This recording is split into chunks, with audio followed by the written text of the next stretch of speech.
Hey, it's me, Dr. Fuck from Thrash or Die. Do you recognize me without the facial hair? Look, it's my first review without a beard. Hey, this week I'm going to review Bill Ward's solo album that came out in 1990. Let's get into it already, man. It's going to be kind of a short review.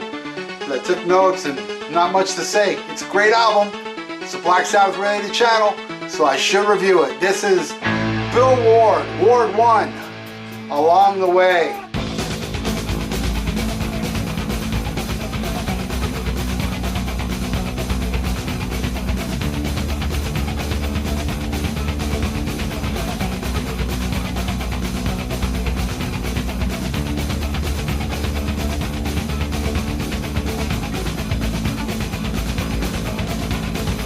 Ward 1, Along the Way, released in January 10th, 1990. This right here, this is the white cover. This was, Bill Ward said it wasn't supposed to be released like this, but what happened was they re-released it. This record company, I forget the name of it, whatever they're called, they didn't last long. They released the second version, which was black, with a picture of Bill Ward who said Bill Ward Along the Way, which that's how it's supposed to be. And then they went under. So they went out of business, and as it stands, this is out of print, very hard to get, but even harder to get is that black version, because that one came out shortly before they disbanded, so there was more of these released, but these are hard to get. All is hard to get, but the black one's harder. Anyway, what can I say about this album? What do I have in the notes here? That's it. The only thing I have in the notes is the cover. So why don't we get into track 1.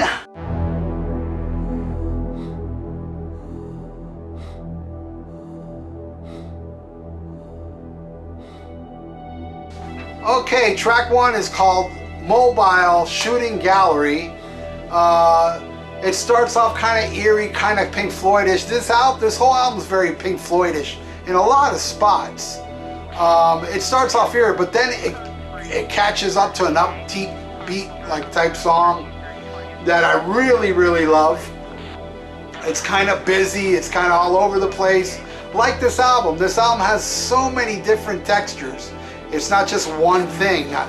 It goes all over the place, and that's why I love this album a lot. You know, I do have to be in the mood for it, but I'm in the mood for it like at least once or twice a year, because there's times I'm driving around in my car and I'm flicking through my iPod to see what to play, and I see Bill Ward, and I go, oh man, let's listen to this whole album, because this is an album I like to listen to from beginning all the way to the end. Can't say I'm crazy about every song, but I don't hate no song on this album. I can sit through it, because I like to hear this album in its entirety, and this song right here is a great way to open the album. It gives you kind of a feel what you're installed for. It's a great tune. I love it. Let's go to the next one.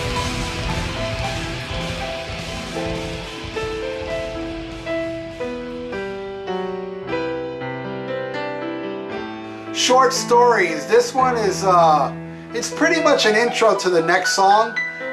It has the same lyrics to the next song. It should have been all part of one song, but maybe, you know, it has something to do with, you know, I think you get paid more if you add songs, so if you cut song in half, you get paid double. I think that's how it works, copyright stuff, you know. I'm not too aware of none of that stuff, but all I can tell you that this is pretty much an intro to this.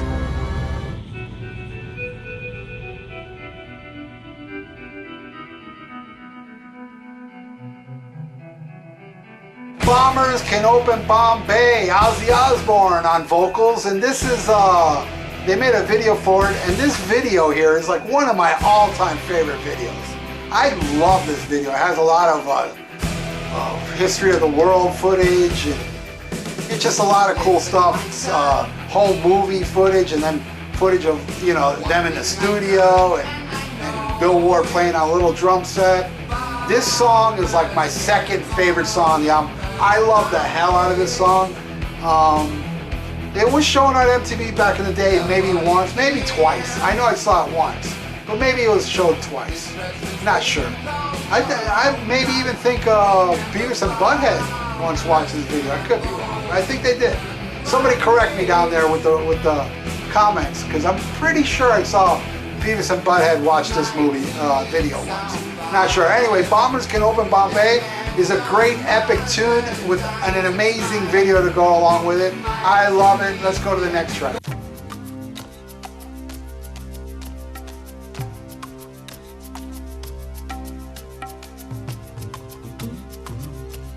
Pink Clouds and Island, very world music-ish. Any of you guys out there ever heard of a band called like Deep Forest? It's like that world music. That's what this song is. It's very world music-ish. And Zakk Wylde, that's Zakk Wylde on guitar on this song, but you would think it's David Gilmour because it sounds so David Gilmour-ish. It's Zakk Wylde doing his best David Gilmour impression, because it doesn't sound like Zakk at all. It sounds like David Gilmour. It's a cool tune. I like it. It's mellow, like I told you, man. I have to be in the mood for this album because this album's all over the place. And this song right here, you know, it shows you how all over the place it is, because listen to this music. It's pretty out there. But it's a great tune. I dig it, man. Let's go to the next one.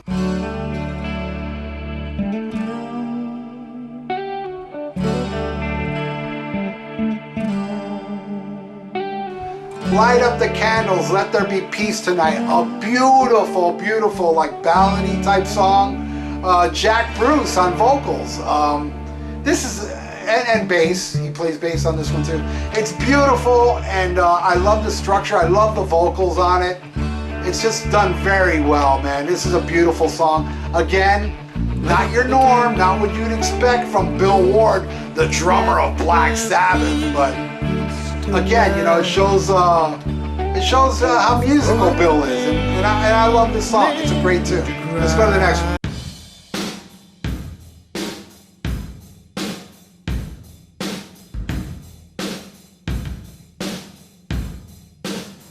Snakes and Ladders. This is a heavy tune, and Bill Ward sings his fucking ass off on this one.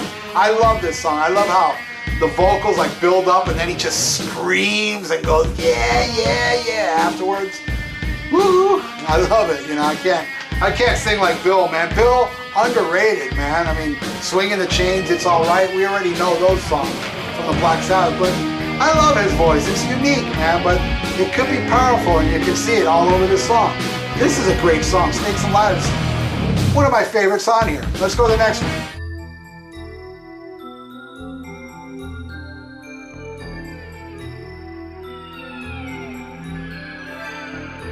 Jack's Land, again, Ozzy Osbourne on vocals, and Bob Daisley on bass. Hey, look, Bob Daisley and Ozzy on a song.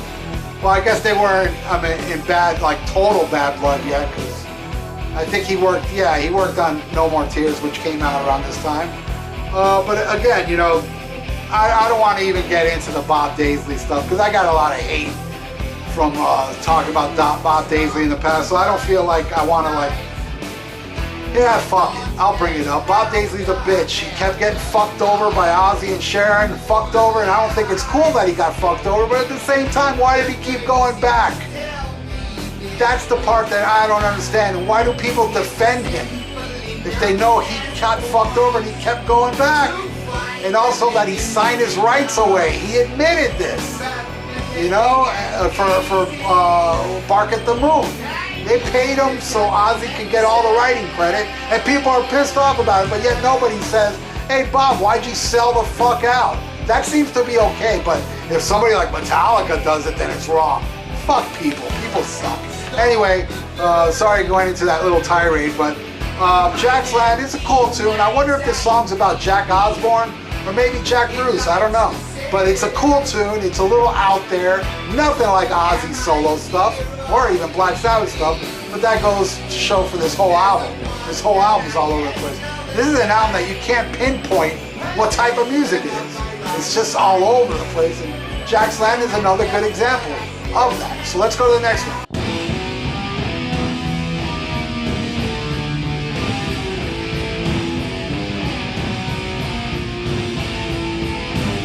Living Naked, very, very Sabbathy, that intro. pure Black Sabbath, very doomy. But then it goes into these strange verses, and it goes all over the place. It gets really strange in parts. Then it goes back to doomy. It's like all over the place. This one is like okay. This one doesn't really blow my mind. I don't know. I guess I wanted doomy the whole way through. At least one song where it's pure Sabbath. But you know, I didn't get it with this. Though I don't hate it. Like I said earlier, the songs that I don't like that much are good enough to stick with it to get to the next one. So let's get to the next one.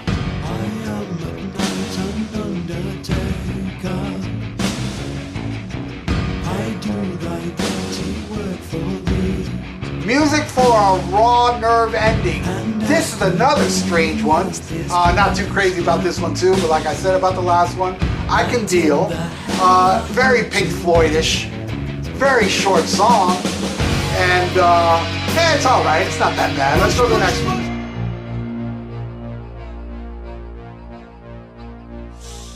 Jump up for the whole time, Willie.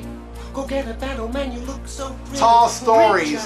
Jack Bruce sings on this one again, and so does Bill Ward. It's an okay song. Like these last three are kind of like for me the low point of it, but I can deal with it. I'm just like cruising through. It's still very, to me, enjoyable, but not like mind blowing. But it's still an okay song. But my favorite song is this one.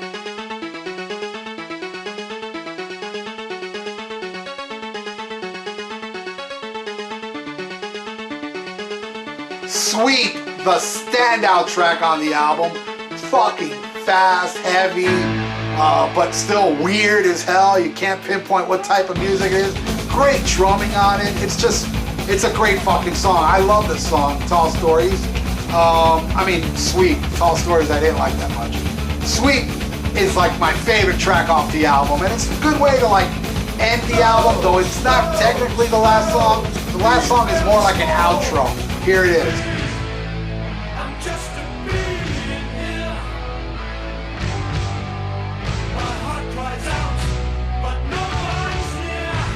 It's like the title track, All Along the Way, or Along the Way. Outro, nothing special. That one's kind of like, you know, I guess the placement was good because it's probably my least favorite on the album, so it doesn't make me want to skip songs. If anything, it makes me want to stop it during that. So that's it, my friends. That's my review of this Bill Ward Along the Way. When I come back next time, I don't know what I'm going to review. I know a lot of people want me to do 13, but I still think I'm not ready for it. I'm sorry, guys. When it happens, it happens.